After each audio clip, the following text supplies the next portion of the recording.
pen. You guys got something? Let's do this real quick. Yeah, awesome, Hayden. Thanks for moving.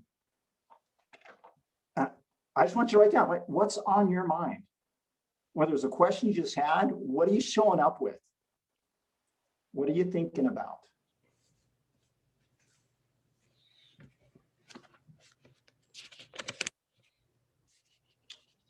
I'm just telling you, right? That's the other thing I learned, right? We're all responsible for our own learning because you're really not here to listen to me. I'm just being honest as we hit that. So what we're going to do, as you write down those things, I'm going to let you go into breakouts with your roommates for about 3 or 4 minutes, and we're going to let you talk to them. What did you just write down? What are you thinking about? What's on your mind? Okay. And with that, I think I'm right. Some are still writing, and it's great to write. But while you're thinking, I'm just going to kick you in the rooms, and I'll see you back here in a few minutes, right? Connect with your roommates, and I'll see you back.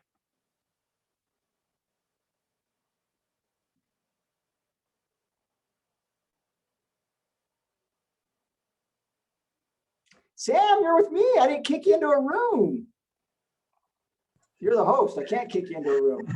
I was trying to manage how the recording would work while we were in the breakout rooms. So they won't, what's recorded, they won't get to hear anything in the breakout, right? You can't breakout. So what is recording is what you and I in the main session are in. And when they come back, and then maybe that's one of the blessings of breakout rooms, and we're allowed to be vulnerable in those things because none of it ever gets recorded. Okay, so I see there's one room with 2 people. I'm going to join them.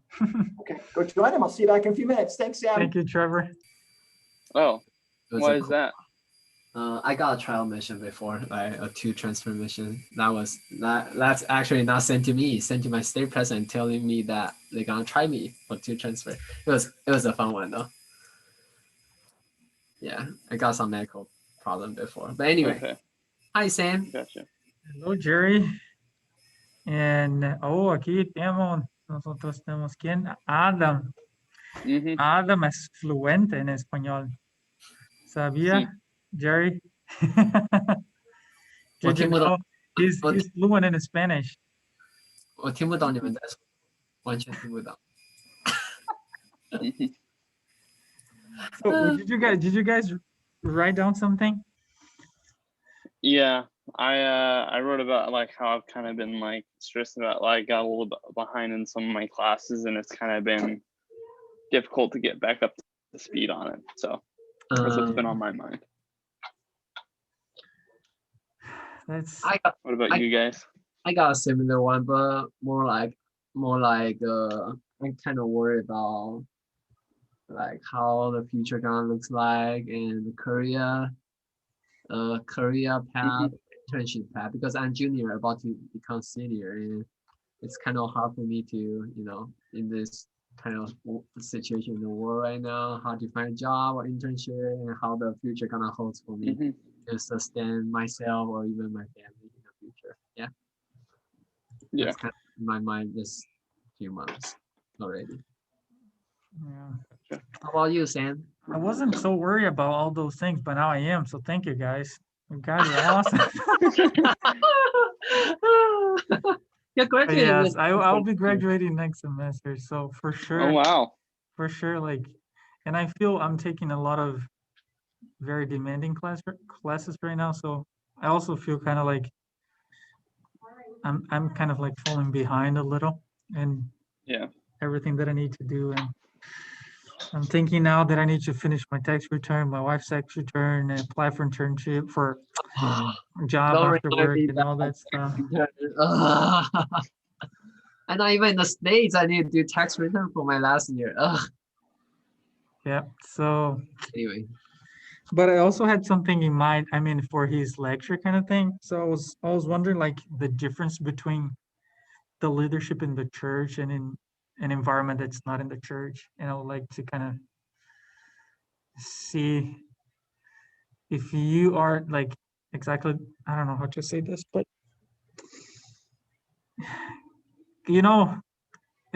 leading people that, have the same beliefs as you, it's one thing.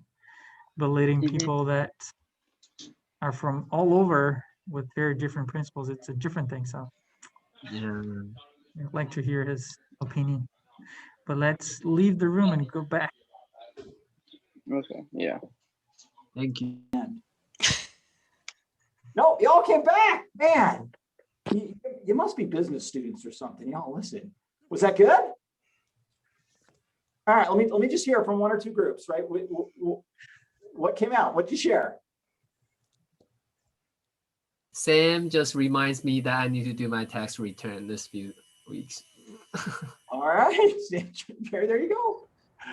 All right, because we show up with things on our mind. Kelly, were you going to share? I was just going to say, I think Parley has a really wonderful outlook of what just occurred in our group room.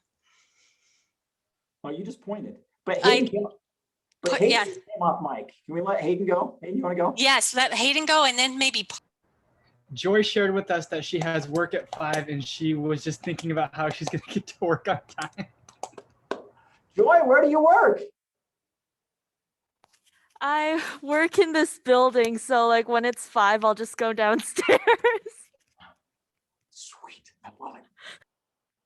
No, I mean, it's so true. And Hayden, I appreciate you sharing that, right? We all got things on our mind. I don't know how many Simon Sinek fans are in the house, right? One of the books he wrote was called Leaders Eat Last, and he talks about the military, but he also talks about a couple of organizations that get this people thing right. And I'm like, well, I want to see what they're doing. So I went and toured one of the factories once. It was outside of Baltimore. And they was giving me a tour, and you couldn't have scripted it better. As you guys talk about all this stuff when it talks about human behavior and analyzing organizations and people, but he'd walk down the halls and he was like, hey, Bob, did you ride your bike in today? Kelly, did you guys go bowling last night? Tim, how's the cat? Right? And I'm like, I stopped and I'm like, you got to be kidding, right? Because we're walking along a factory floor, right? Stuff's being produced all over the place. And he's just calling people out by name, knowing their lives. And I said, how do you do this? And he says, you know, everybody had a last night. Everybody had a last night. And so as we talk about things we learn in our lives, we learn some patterns and that we're all showing up with something. And so just as you all showed up, and the other thing that showed up was kind of interesting, is that Sam's like, well, how do I record the breakout rooms? Like, well, you can't. And that's the power of the breakout room, right? That you're off in your room and nobody gets to hear what you're talking about. But Parley, do you want to share? Yeah, in our group, we talked about ultimately we'll be engaging with different people from all over the world. And so just in line with potentially what you're going to talk about is just developing a sense of cultural sensitivity on how you could help people feel relaxed, know that, you know, they're there, you're there for them. Just working well together with others, because for myself, I aspire to work in a multinational company. And so just having a strong cultural sensitivity means that you are able to develop empathy. Absolutely. Great discussion on that. Boy, Parley, the challenge of asking some things, you might get me a little diverted, but Kelly's husband, Mike, as I said, Mike, what should I talk about? He said, well, any tips? And Mike said, just stay on topic. And so you could like put empathy in the parking lot, Parley, and we could come back to that. Absolutely. Right. But you got a military guy. So there's no way you have a military guy without showing, you know, I have some kind of military quote, right? As we talk about this. And so here's a quote, right? And Pete Blaber, great book. It's called The Mission, the Men, and Me. But this really stood out to me, that line, that the most effective weapon on any battlefield, you know, whether it be combat, business, or life, is the ability to recognize patterns. And so partly that ability to interact with individuals and recognize, you know, across any cultures, right? Because when it comes to people, whether it's in your classroom, whether it's at Nike, Pixar, Google, the Air Force, our families, or Afghan provincial police that Kelly showed some pictures of, here's a few patterns that I've observed. Two key ones, and that's all we're really going to talk about tonight. We're going to kind of hammer that home, but that we all need to be seen, valued, and heard. Harvard Business School professor Donna Hicks, in her book, right, and she's part of the negotiation project where they've done negotiations with, you know, folks on the Gaza Strip, terrorists down South America, all over. But she realized, and ended up writing a book called Leading with Dignity, that the challenges where people inability to interact and understand each other as humans is we need to recognize, to acknowledge the innate value and worth of individuals. And here's the interesting thing in that second one, that we look to culture to feel that natural human desire to be seen, valued, and heard. It's essential to our thriving, right? As you think about it, right, in a college environment, any environment, in relationships, organizations, and cultures, I invite you to think about it. Any tribe that you choose, right, whether we call tribes, culture, family, group, that we choose to be a part of, we all seek meaning, order, and membership, right? That desire to belong. So, and partly you're like trying to lead us into the topic, like, so if we're going to lead across cultures to feel that human desire to belong, to be seen, valued, and heard, I just have to ask the question. So what is culture? I'm not going to kick you back into breakouts, but I want you to open up chat. And in your chat, I invite you to, what is culture, right? Right? How do you define it? How do you describe it? How have you experienced it? Let's see, I'm going to put my chat so I can look at that as well. Oh, nobody's typed yet. Come on. You guys are putting me right. You're like, why is he putting us to work?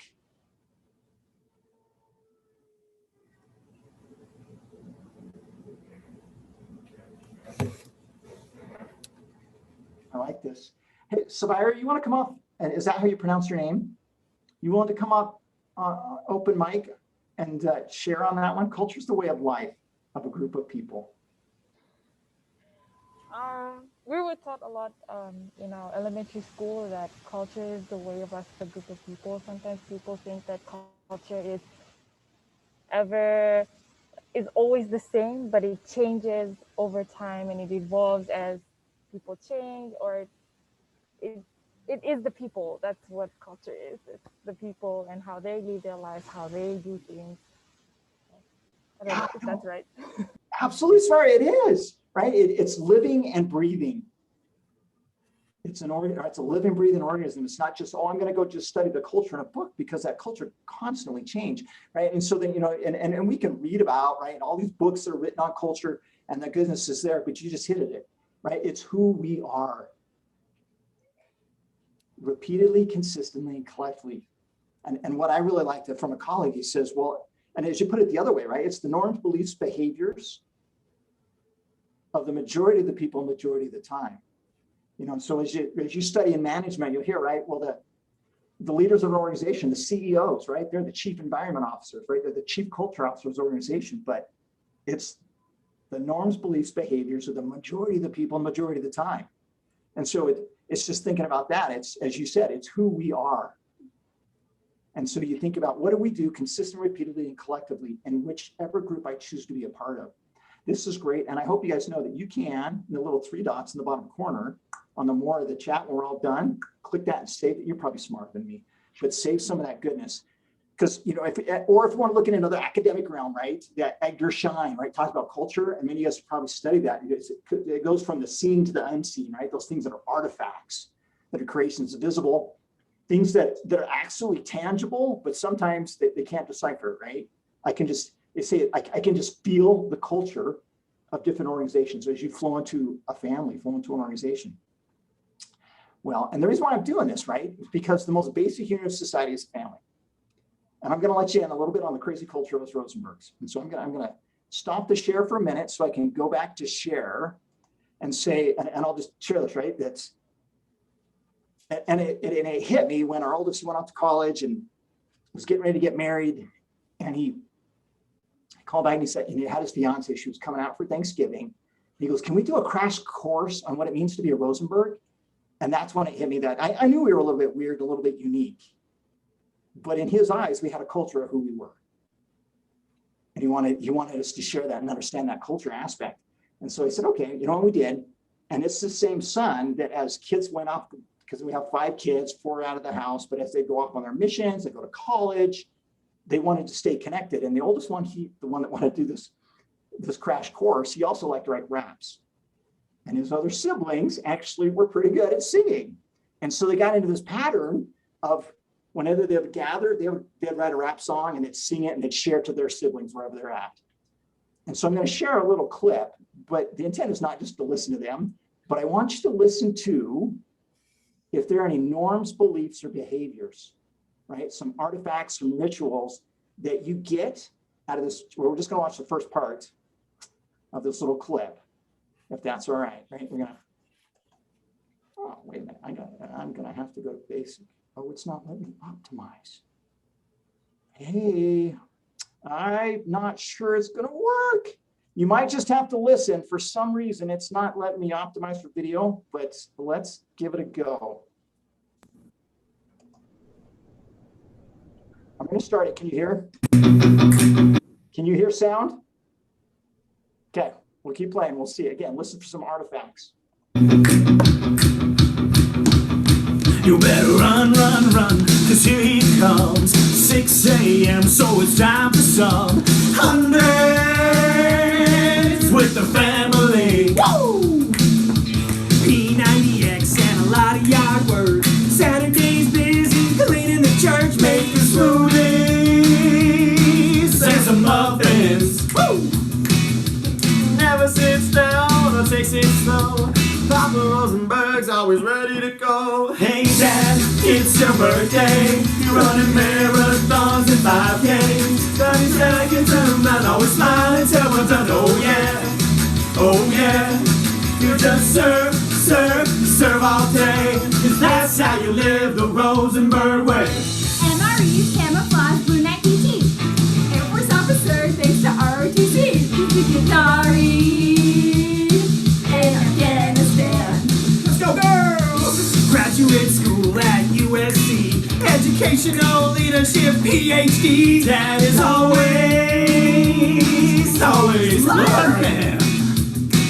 If it's anything in the car or the home, just watch YouTube and he's ready to go. Hey Dad, it's your birthday. Run marathons and 5Ks. 30 seconds to none, always smiling till we're done. Oh yeah, oh yeah. Just serve, serve, serve all day. Cause that's how you live the Rosenberg way. You're not gonna live any other way. Cheering rah, rah, rah. Okay, that's enough for now.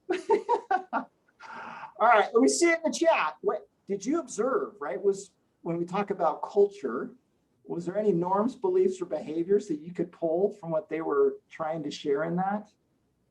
Yeah, I don't know. I could watch these kids all day, but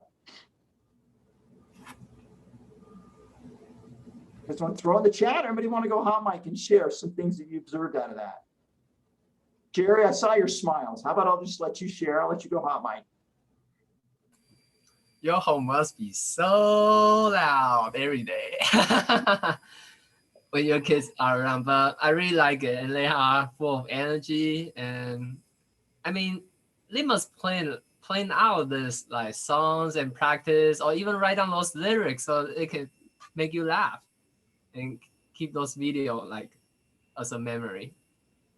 Yeah, they were great memories, but you talk about the laughter that was in the home. My wife would admit, right, when there was all 5 of them and they were making noise. I don't know if some would say it was volume. There was absolute volume. I don't know if it was music, but there was volume in the house when they were little. Oh, same style haircut. Oh, that's interesting. Thanks, Sam, for pulling that. But absolutely, right? Some pulled on some things, right? Type of foods that we would eat, service, education, some goodness. So early rising. Marathon and run marathon in 5 days. That's what I heard. Yeah. And PhD in University of Southern California, USC. Yeah. So as you go back to that line that Sarah highlighted, right? It's who we are. It's what we do.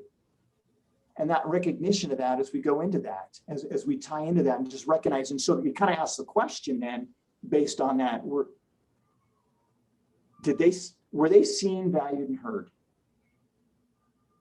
You know, obviously they felt safe enough to be a little funny and be accepted. But you really can't pull that out of that necessarily to highlight, but it was the bottom line, right? They obviously felt there was a culture that they chose, as you think about this culture as well, that we choose to be a part of. The things that we choose to be a part of.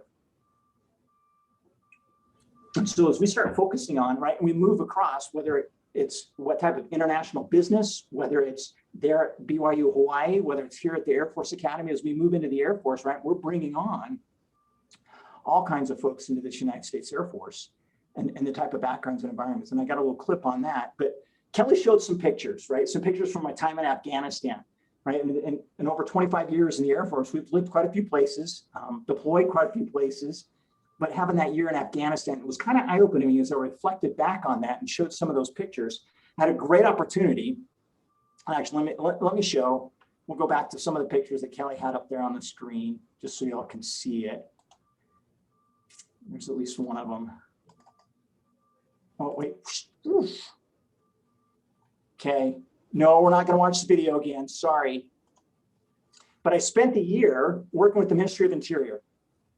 And that's the short one I got my arm around there. And we traveled the country with the Afghan police, spending time with them. And what just kind of opened my eyes is, right, is that idea of just being seen, valued, and heard, that we would travel the country, go around and visit these various provincial chiefs of police. And one of the one I totally loved was there in Mazar-e Sharif up north. And we're sitting there talking to him. We're in his massive compound, right? And you got to remember, right? Chiefs of police, right? The ones that are getting paid by U.S. government. So they were probably some of the most powerful people in the country at that time. And we're walking around his police compound, and I could see these lights far off in the background. And I was asking the question, I'm like, what is that? You know, as I was talking to some of those folks, and they come back in and we start talking. And what was a blessing was, right, so before I went over to Afghanistan, they taught me Dari, right? I spent 4 or 5 months learning one of the two primary languages they speak in Afghanistan, and one was Dari. And right, sure, I did not get very good, just like a couple months in an MTC before you go on your mission. But it was taking the time of learning their language and speaking with them. But you start asking them questions in their language and like, what's that? And he said, well, it's Park Nur. And I'm like, what do you mean Park Nur? Which is light park. He said, yeah, we got a light park up here. In northern Afghanistan, there's an amusement park. And so what do we do? He's like, do you want to go? And it was simply because we were asking him questions in their language. And he took us to Park Nur, and we got to go see that stuff and see some neat things. And to the point then, right, and then this, which was one of the pictures that Kelly showed as well. In this picture, I'm with Kabul, right? This is the largest city in this country, Afghanistan, the chief of police for Kabul. Any guesses which one's the chief of police? The older guy? The one that looks like the thug, right? The one that looks like the thug. The biggest one, obviously, right? The big bully on the block. Absolute baby. But we're up in the Panjshir Valley, up in his mountain resort. We're not downtown Kabul. We're up in his mountain resort. And Panjshir Valley, those that have studied Afghanistan, is probably one of the safest regions of Afghanistan. So while we're in the midst of battling, the Taliban never touched that region, but they took us to their home. And they took us places and allowed us to see things. And what was starting to help me understand, it wasn't about us, it wasn't about me. It was about when we take the time to understand somebody, right? To learn their language, to learn their culture, to learn things about them, you start speaking to them. Because we were traveling the country, I was traveling around with the Afghan, again, Ministry of Interior, but every 6 weeks, all the combatant, right, all the coalition forces would gather together and have this big huddle, right? All the leadership huddle from all over the nation, and they would bring their provincial, local Afghan leaders. And the amazing thing is these Afghan leaders would come and all of a sudden they'd see us, right? Those that were speaking their language. And sure, there was a 4-star general, 3-star general, 2-star generals, colonels. They didn't talk to them. They came up and would be giving us these huge bear hugs because they felt seen, valued, and heard because we took the time to understand them and their language. And it was just eye-opening and amazing to me. And the thing was, it wasn't just the muckety mucks, right? And so let me just show, I don't know if Kelly got these pictures, but let me share another one. And it doesn't matter who you interface with, So this was, right, in the upper left corner, this is before it took squadron command, right? Just with some Afghan police. And the one on the bottom left, oh my goodness, I was just out, it was early morning in one of the Afghan compounds. I just went out for a run. And all of a sudden, these Afghan soldiers or police, young police recruits, it was at their police training compound, they saw me out running. And so they all started chasing me. And we ended up running around all the compound together. And then they followed me for the rest of the day because we took the time to just spend some time together and how humbling that was. But again, the idea of being seen, valued, and heard. And so with that principle, and so I'm doing my best, partly. So we're going to close it pretty close to right here. In the Air Force, same thing, right?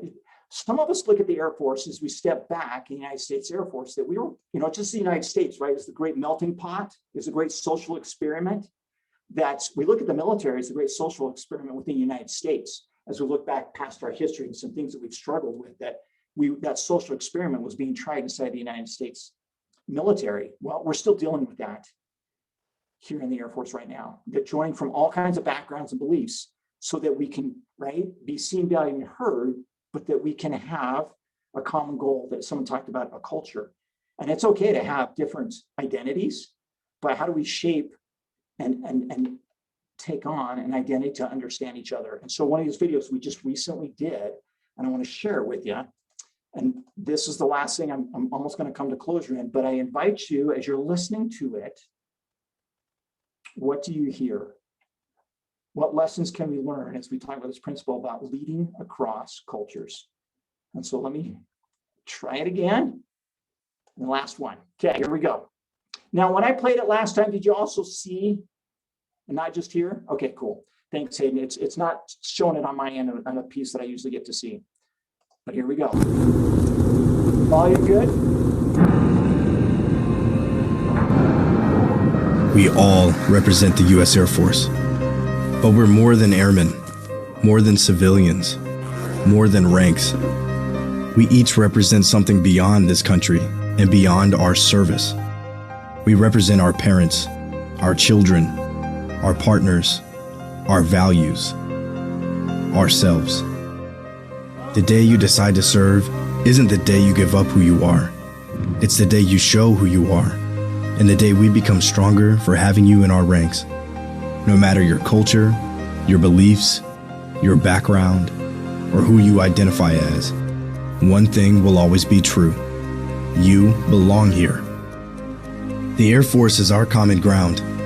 It's an invitation to learn more about each other so that we can accept our differences with understanding and empathy. It should motivate us to make everyone feel like they belong. If we can put our lives in each other's hands on the front lines, we need to have each other's backs when we're home. No one's identity should ever be dismissed or disregarded. If we undermine each other, we undermine the very thing we serve. We all serve the same nation and fight for the same mission. We all joined for the same reasons: to serve our country, to provide for our families, to be a part of something bigger than ourselves so that we might become our best selves. But if we can't see the best in each other, we'll never be the best versions of ourselves. Our diversity is our strength. Our combined differences make us faster, better, and more powerful. Because we're different, we see what our enemies can't and have experienced what they won't. We have the advantage as long as we continue to work together. The Air Force is an environment where everyone should be able to reach their full potential. We've come a long way and we're making strides, but we're not there yet. So let's continue to build it more consciously. Let's open our minds and opportunities to more people. Let's be more willing to see each other, to hear each other, and to be curious about each other's perspectives. Inclusion is not the enemy of readiness. Division is. If we want to win as a team, we have to champion each other first. Welcome to the family. This Air Force is your Air Force. Aim high, Airmen. Okay, I can watch these videos all day long. Who's ready to join the Air Force? No, I'm just kidding. Just kidding. But let's open up that chat one more time. What's something that stood out to you?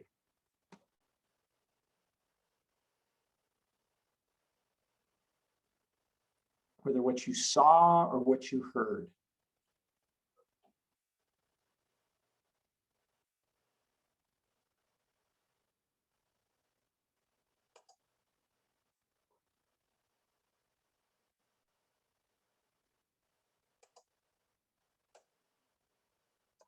Okay, I'm gonna stop sharing. I can't see the chat. Here we go.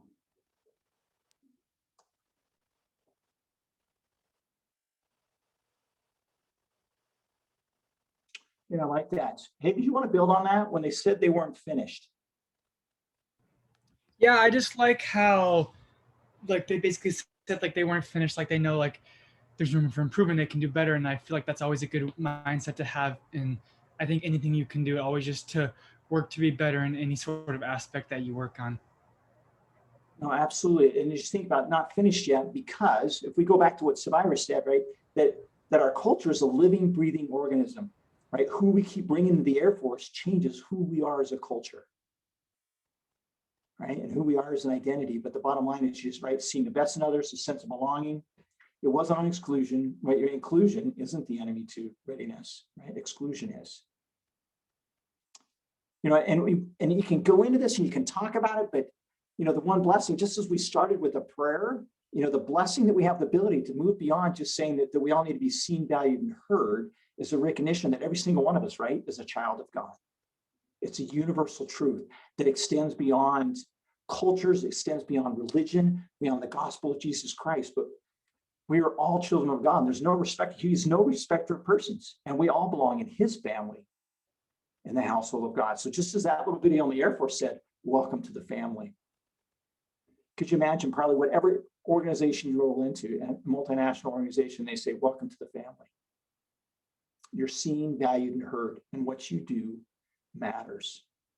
And so as we talk about leading across culture, it's really just seeing others in the way they would like to be seen so that they are seen, valued, and heard. And when we have the ability to do that, right, that is the power of influence. And influence truly is the heart of leadership.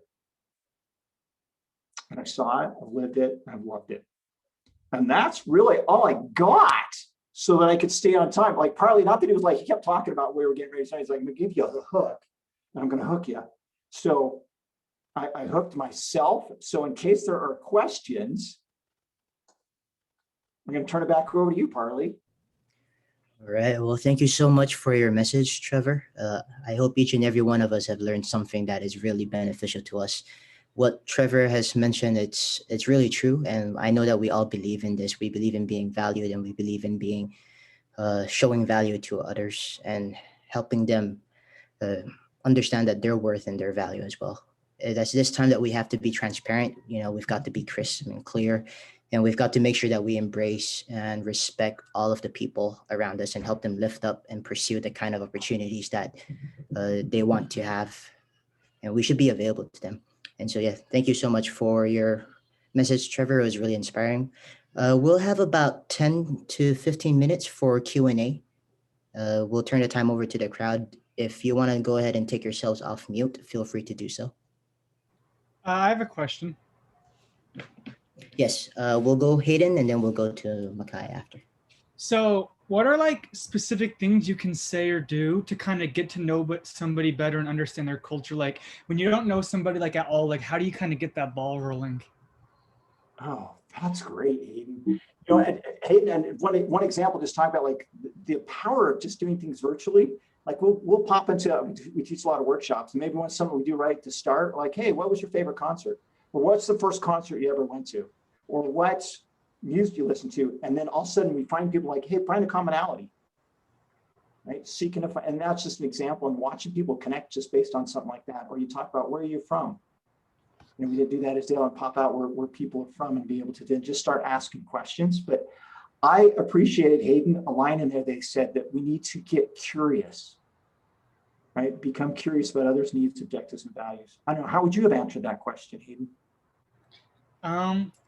Honestly, I think I kind of would have said the same thing. I guess I would have just tried to start asking about them and seeing where I can like make like connections and stuff. When I try to get to know people, I guess I kind of start talking and asking questions until they say something that I can talk about also.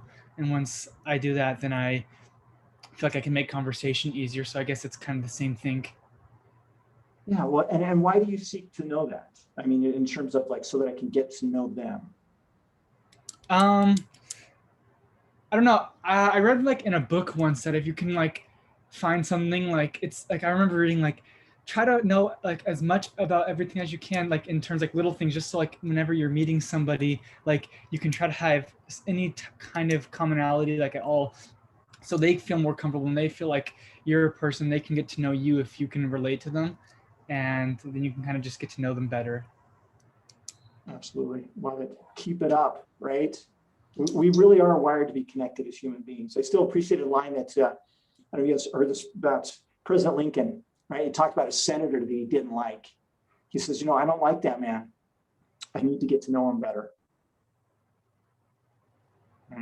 Okay, Micaiah. Hi, Trevor. Thank you for your devotional or talk. I really appreciated it. Just for the record, my name's Micaiah. I'm not petty about it. I like it when people know how to say my name. You're totally okay, though. With your family, being a father of 5, what were the hardships your family faced as you worked in the military across seas? Oh, man. So I'm going to let Kelly share another time. She uses one of the videos that we talk about, in terms of sacrifice to me. So our oldest 3 all moved in the middle of high school. Ugh. And our youngest was 5, right? He rolled into 3rd grade and he was in his 3rd elementary school. And we talk about sacrifice. But it's amazing, Micaiah, that each of those oldest 3 reflect on the challenges or the opportunities they had that forged who they were, right? They shaped who they were, right? There's a healthy level of growth that we all need, right? Just as Heavenly Father, it's not that He gave us these adversities, but what are we able to learn from these opportunities? He said, I will try them. And because they were tried, that's why they're as close as they are, and they have fun making videos together, is because they kept moving and they were each other's best friends. So great question, Micaiah. Thank you. Hayden, same thing. Thank you. All right. We'll turn the time now to Frida for her question.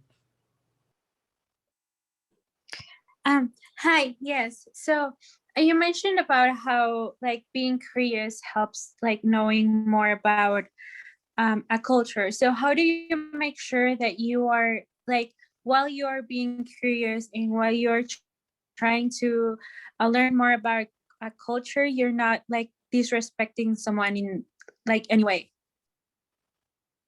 Yeah. So Frida, you asked that question. Have you observed that happening? Right, they're getting curious about a culture, but have you observed that somehow they disrespected by seeking to know, or something they did? Have you seen that happen? I think so.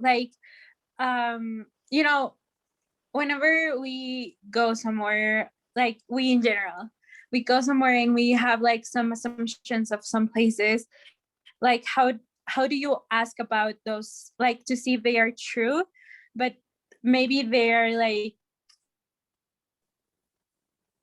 I don't know how to ask it, but when people feel maybe insecure or feel defensive about things that are talked about their culture, I don't know if that makes sense. How do you ask those kind of questions, or how are you trying to get to how a culture really is without disrespecting them? Frida, that is great. And watching you with each other, right? That is just when we had the initial 5 and Sam and Jerry are look at the diversity of just the 5 of us here in this group right here. And I think what I have learned and observed is often, because I get it, right? Same thing, right? Be a member of the Church of Jesus Christ Latter-day Saints. People say, so instead of tell me about, they're well, I have heard, right? And then it can tend to be something that's offensive, instead of being inquisitive and asking questions, instead of asking, so I've heard about, right? Instead of throwing out some stereotypes, you gain exposure for learning, right? So tell me about, right? As what I've seen, what is that? So tell me, why do we do this? And asking those why questions instead of throwing out any type of stereotype, which, as you said, probably can bring up the offense, is something I've experienced and learned. I'm no pro at this, right? Just as Hayden says, we still have room to improve. I'm still growing. In fact, can I share one? Let me share one. This is one last one. I think I have a few minutes, partly great examples. We talk about this diversity and extremism thing. And it was in my doctorate program. I kind of got slapped in the face. But last summer, as we were working through all the violence that was happening in the United States, my previous first time, a guy that worked with me and worked for me, years before, he was leading a group and leading discussion on trying to have these, these critical conversations. And I'm like, well, so tell me about it. And he said, I had that, or it was trying to talk about having that conversation as African-American, having that conversation as a kid, right? That you white dads never have to have those conversations with your kid. And I'm like, what do you mean no conversation? That you don't put your hands in your pockets when you walk into a store, especially in a convenience store, right? You keep your hands on the wheel if you get pulled over by a cop, right? All these little things says, and my eyes were opened, right? He'd worked for me for years. We still text together, and I never knew something like that. And it's just getting curious. And it was absolutely humbling to me to know that, right? There's things that I still don't realize. So grateful for that. Thanks for sharing. Okay, Parley, you got one. All right. I think we still have some more time for one more question. Does anyone want to ask the final question? Okay, Joy. Hi, so I was just wondering, like, you were talking about how we can be curious and get to know more people, but how do you get people to trust you? Because a lot of times, maybe I do this as well. I just think, why is this person being so nice, And you don't really trust someone if they just suddenly seem curious or like really nice. So how do you get people to trust you when you're trying to get to know their culture?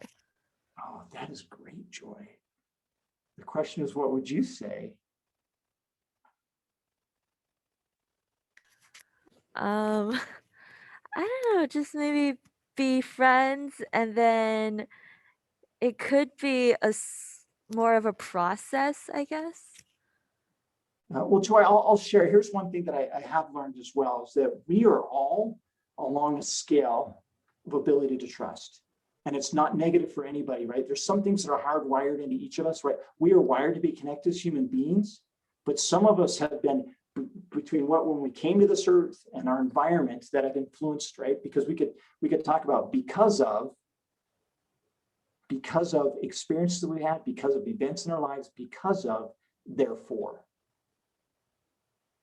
And I just invite you to think about that maybe, right, you may innately trust somebody, but somebody else might not trust because maybe they've grown up and have had some experiences that have influenced who they are to this day.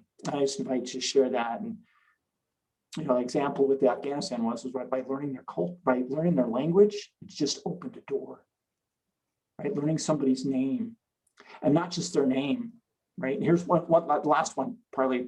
As a commander, right, we have like three, and Kelly's husband, Mike, same thing, right? In an organization, you command like 300 to 500 people, and I just wanted to know every single one of them. So I've memorized the names on the roster and try and get to interact with them. But one of my colleagues, and it just totally hit me, right? It's the most powerful word in all of our languages is our own name, but it's not just a name. And one of my friends, her name was Esther Duhan, but she went by Jackie. And for 2 years, her commander always saw her and just said, "Hey, Esther, how are you?" I didn't know that she went by Jackie, let alone what her needs, objectives, and values are. And that's getting curious about those. So grateful. I wish I could get curious a little bit more about what you guys are up to and engaged in doing, but man, what good you're making happen. Thanks for letting me take some time, Parley. I'm going to let you close. Great questions, great work you're doing. Excited for where you're at in your lives and things you're going to make happen. Thanks for letting me spend time with you today. All right. Thank you so much, Trevor. If any one of you still have some questions that you want to ask, please go ahead and shoot Sam an email. Sam will post his email on the group chat, and then we'll transfer the questions over to Trevor, and we'll get back to you as soon as he can. Okay. Well, thanks again, Trevor. Now, just one more thing to reinstate the announcements that we have made earlier. We'd like to invite everyone to please join us for our next event on March 1st at 4 p.m. Again, hosted by the Leadership Committee. We'll have Heather Austin, who is the director of the Ferraro Group. She'll be speaking to us then. All right. And so in closing, we'd like to have Jerry, who is a junior from Taiwan, majoring in business management with an emphasis in finance, to give us the closing prayer. Jerry, before you do that, can we just do one thing, Parley?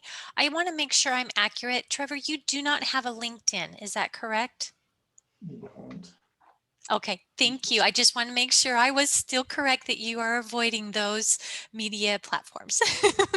So because of Because they actually steal stuff. Trust me, I talk about this at college quite frequently because there is a lot of stuff that we just do not realize we are giving a door to our personal information and private lives. So yes, but there was some question because they were hoping maybe they could link up with you.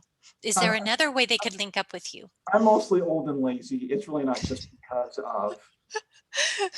I need to get there someday, but Kelly has my email address and you could take in a heartbeat and you can even text me. Perfect. So if anybody would like to, just reach out to Sam and Sam will get with me and I will get you an email or a phone that you can contact him with. Thank you so much, Trevor.